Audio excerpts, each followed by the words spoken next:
రాజధాని పరిధిలోని 3 మున్సిపల్ కార్పొరేషన్లలో తొలుత జీహెచ్ఎంసీకి ఎన్నికలు జరగబోతున్నాయి. నవంబర్లో ఎన్నికలు నిర్వహించాలని అధికారులు ప్రాథమికంగా నిర్ణయించారు. సర్ పేరుతో జరగనున్న ఓటరు సవరణ కార్యక్రమం అక్టోబర్ 2వ వారంతో ముగియనుండగా ఆ ఓటరు జాబితా ఆధారంగా అదే నెలలో కొత్తగా ఏర్పడిన డివిజన్లకు పోలింగ్ కేంద్రాలను నిర్ణయిస్తారు. ప్రభుత్వం చేపట్టిన బీసీ సర్వే రిపోర్టుల ఆధారంగా డివిజన్ల రిజర్వేషన్లు ఖరారు చేస్తారు.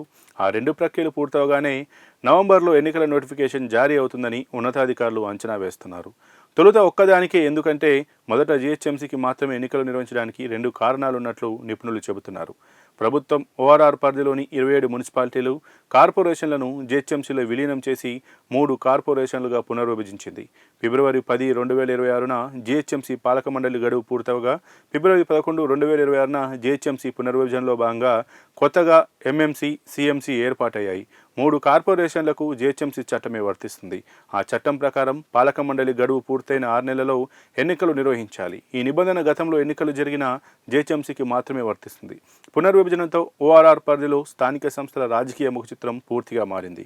దాదాపు 28 అసెంబ్లీ నియోజకవర్గాలున్న 3 కార్పొరేషన్ల పరిధిలో ఏ కార్పొరేషన్ను ఏ పార్టీ కైవసం చేసుకుంటుందనే అంచనాలపై రాజకీయ వర్గాల్లో అయోమయం నెలకొంది. అసెంబ్లీ ఎన్నికల ఫలితాల ప్రకారం జీహెచ్ఎంసీలోని 150 డివిజన్లలో 60 నుంచి 70 స్థానాలు ఓ పార్టీకి దక్కే అవకాశం ఉంది. మిగిలిన స్థానాల్లో త్రిముఖ పోటీ ఉంటుందని అంచనా. ప్రజాభిప్రాయాన్ని విశ్లేషించుకొని సీఎంసీ, ఎంఎంసీలకు ఎన్నికలు నిర్వహించాలని సర్కారు ఆలోచిస్తున్నట్లు సమాచారం.